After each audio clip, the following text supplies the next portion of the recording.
तो जैसे मैंने पिछले वीडियो में बात की कि डोमेस्टिक वायलेंस जो है वो कोई भी डोमेस्टिक वायलेंस का केस जो है वो कोई भी महिला कर सकती है। प्रोटेक्शन जो है वो महिला को दिया गया है, वाइफ को नहीं दिया गया है। यानी बोलने का मतलब है सिर्फ वाइफ को नहीं दिया गया, महिलाओं को, सभी महिलाओं को दिया गया है। तो अगर मैं इसी किताब की पेज नंबर 146 पढ़ती हूँ तो वहाँ पे domestic violence is gender neutral, क्योंकि हमने जो सेक्शन 2Q की बात की थी कि जहाँ पर पत्नी या जो लिव इन पार्टनर है या कोई भी महिला जो है वो अडल्ट पुरुष के ऊपर जो उम्र मीन्स पुख्त उम्र का जो पुरुष है उसके खिलाफ वो कर सकती है, पर साथ में ये प्रोविजन भी दी गई कि वो उस पुरुष के जो रिलेटिव है उसके खिलाफ भी कर सकती है।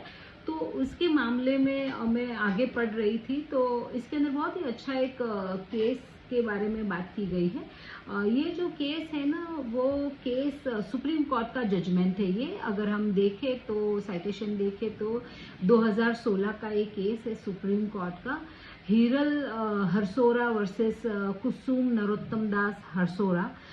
ये जो केस है ना यहाँ पर जो है वो एक लड़की ने और एक माँ ने, यानी माँ और बेटी ने जो है वो अपने भाई, यानी माँ का जो बेटा होगा और लड़की का जो है वो भाई होगा, उस पे केस किया और साथ ही में उस भाई की वाइफ पे यानी कि भाभी पे और अपनी ही खुद की दोनों बहनों पे केस किया। तो अगर मैं लड़की की ओर से सोचूं तो लड़की ने जो है वो अपने भाई पे, भाभी पे और अपनी दो बहनों पे केस किया, और अगर माँ की ओर से मैं सोचूं तो माँ ने जो है वो अपने बेटे पे, बहू पे और अपनी दो बेटियों के ऊपर केस किया जहां पर उनको डोमेस्टिक वायलेंस लगा।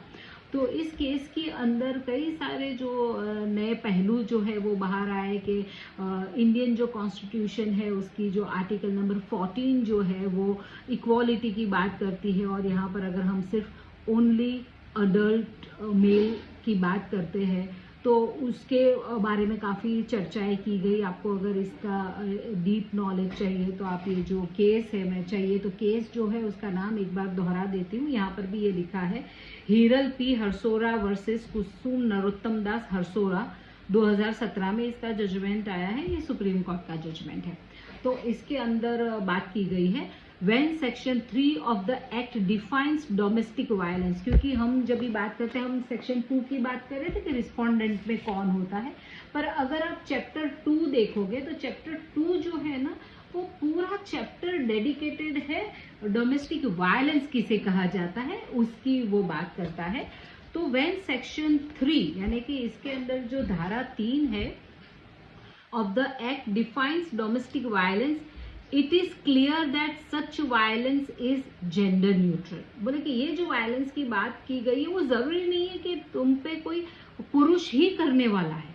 ये जो वायलेंस है वो कोई भी किसी पे कर सकता है, वो जेंडर न्यूट्रल है। यानी कि ये वायलेंस की जो बात की गई है वो वायलेंस सिर्फ पुरुष ही महिला पे नहीं करेगा, महिला भी महिला पे कर सकती है, इसकी इस केस में बात की गई है। It is also clear that physical abuse, verbal abuse, emotional abuse and economic abuse can all be by women against other women। बोले कि ये सारे अब्यूज की जो हम बात करते हैं, वर्बल यानी कि मुंह से, मुंजबानी से गालियां देना, ताने मारना, कुछ भी बोलना। इमोशनल अब्यूज है कि इमोशनली उनको तोड़ देना, उनके कॉन्फिडेंस को तोड़ देना, बहुत सारी चीज़ें आती है। इकोनॉमिक अब्यूज है जिसमें हमने बात की थी कि कई बार जो है घर के लोग होते हैं जो उनको बाहर जॉब पे नहीं जाने देते या उनको पैसे नहीं देते उनके सर्वाइवल के लिए, उनको जितनी उनकी ज़रूरत होती है उतने पैसे नहीं देते हैं, उसको इकोनॉमिक अब्यूज कहा जाता है। फिजिकल अब्यूज जिसमें हाथापाई होती है, चोट पहुंचाना होता है। तो ये सारे जो अब्यूज है वो कहते हैं कि ये सारे अब्यूज जो है वो महिला पर होते हैं, और महिला पर सिर्फ पुरुष के द्वारा नहीं पर महिला पर दूसरी महिला द्वारा भी हो सकते हैं। जैसे कि बहू पर सास द्वारा हो सकता है, ननन के द्वारा हो सकता है कि सास और ननन पे बहू के द्वारा भी हो सकता है। तो ये यहाँ पर क्लियर किया गया है।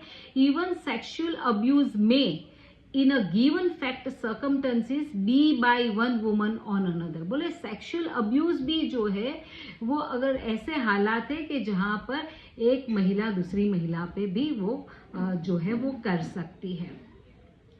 Section 3, therefore, in tune with the general object of the Act, seeks to outlaw domestic violence of any kind against a woman and it is a gender neutral. तो ये जो है वो वायलेंस की जो सेक्शन 3 के अंदर बैरक के अंदर अगर हम देखें तो बात की गई है, तो ये जो वायलेंस है वो जो है वो जेंडर न्यूट्रल है। इस मामले में इस केस के अंदर कई सारी चर्चाएं की गई है।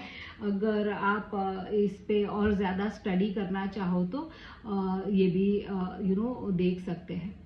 तो ये भी एक इंफॉर्मेशन मुझे ऐसा लगा कि मैं शेयर करूं, ताकि डोमेस्टिक वायलेंस के रिलेटेड अगर कोई केस से जूझ रहा है या कोई वकील है या कोई असील है, तो अगर उनको थोड़ी क्लैरिटी मिले इन सब चीज़ों पे से। देखो अभी हम बात कर रहे हैं ना, मैं ये बात लास्ट वीडियो में भी क्लियर करना रह गया कि अभी मैंने जो कोट किया है इस बुक को, इस किताब को पढ़ते हुए, तो ये जो केस है वो 2017 में सुप्रीम कोर्ट का ये जजमेंट आया है।